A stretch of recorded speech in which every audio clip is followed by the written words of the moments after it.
গ্রামের মজা কি জানেন? শহরের মতো এখানে কেউ ফ্ল্যাটের মধ্যে বন্দি থাকে না। যে কোনো উপলক্ষ পেলে সবাই মিলে মজা করে। আমরা যখন গেলাম দুটো বনভোজন হয়েছে, যেটা চট্টগ্রামের ভাষায় হুয়া ভাতি, অন্যান্য এলাকায় ঝোলা ভাতিও বলে। এই যে ইট দিয়ে উঠানে চুলা বানিয়ে ডিম সিদ্ধ দেওয়া হলো, আমার ছেলেও হাত লাগিয়েছে। এই যে দেখেন কত মজা করেছে। ছোটবেলায় আমরা মজা করতাম, এবার আমার বাচ্চাদের মজা করতে দেখে এত ভালো লেগেছে, যেটা শহরে হয় না। এই যে কাজকর্ম শুরু হয়ে গেছে, সবাই মিলে একসাথে বসে কাজ করে রান্না করে খাওয়ার মজাই আলাদা। সবাই মিলে টাকা দিয়ে একসাথে পার্টিসিপেট করেছে। মুরগি কাটাকাটি হলো, পেঁয়াজ কাটাকাটি হলো। এইখানে এই যে ডিমটা সিদ্ধ প্রায় হয়ে গেছে, নামিয়ে ফেলবে। মাঝখানে আমি একটু কাজে কোথায় জানি গেলাম, তখন কি সুন্দর এক বড় পাতিল পোলাও রান্না হয়ে গেছে। ঘ্রাণে আমার তখনই খেয়ে ফেলতে ইচ্ছে করেছিল, কিন্তু এখনও দুটো রান্না বাকি আছে। কী কী রান্না বাকি আছে দেখেন। এই যে এখানে হচ্ছে ডিমের কোরমা, যেটা আমি রান্না করেছিলাম। কোনো আলো ছিল না, মোবাইল এবং উপরে চাঁদের আলোয় আর চুলোতে যে আগুন হচ্ছে সেটার আলোতে রান্না করেছিলাম। সবাই মিলে চারপাশে মোবাইল ধরেছিল আর আমি অন্ধকার এবং আলোর মাঝামাঝি অবস্থায় রান্না করেছিলাম এই ডিমের কোরমাটা। ডিমের কোরমা রান্না করার পরে আমি মুরগির ভুনাও করেছিলাম, একটু ঝোল ঝোল করে, যেহেতু কোনো ছিল না, ডাল ছিল না।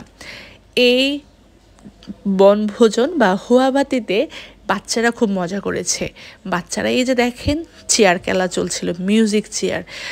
আমার বাচ্চা নুরাইবা কী করেছে জানেন? খেলতে জানে না, প্রথমবার খেললো, সে বারবার শুধু আউট হয়ে যাচ্ছিল, কিন্তু তার সম্মানে যেহেতু এই বনভোজনটা ছিল, তাকে আউট করা হচ্ছিল না, অন্যরা আউট হচ্ছিল। সেটাও আমার খুব মজা লেগেছে।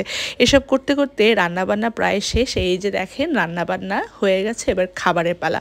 এখানে একটা সালাদ করেছিল, সব কিছু দিয়ে খুব মজা হয়েছে। আর পোলাও তো আপনারা দেখেছেন।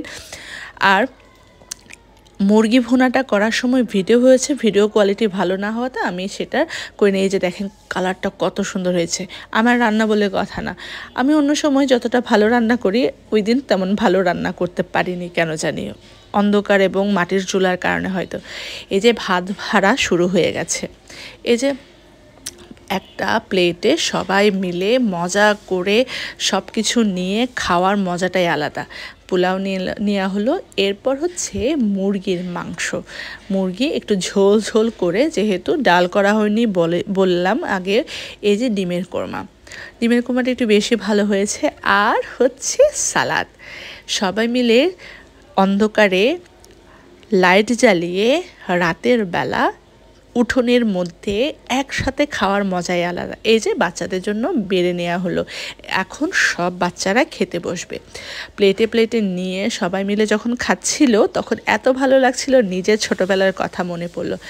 বাচ্চারা যখন খেয়ে ফেলেছে, এবার বড়দের খাওয়ার পালা। এখানে শেষ পাতে একদম মেয়েরা যারা যারা কাজ করেছে তারা সবাই মিলে খেতে বসেছে।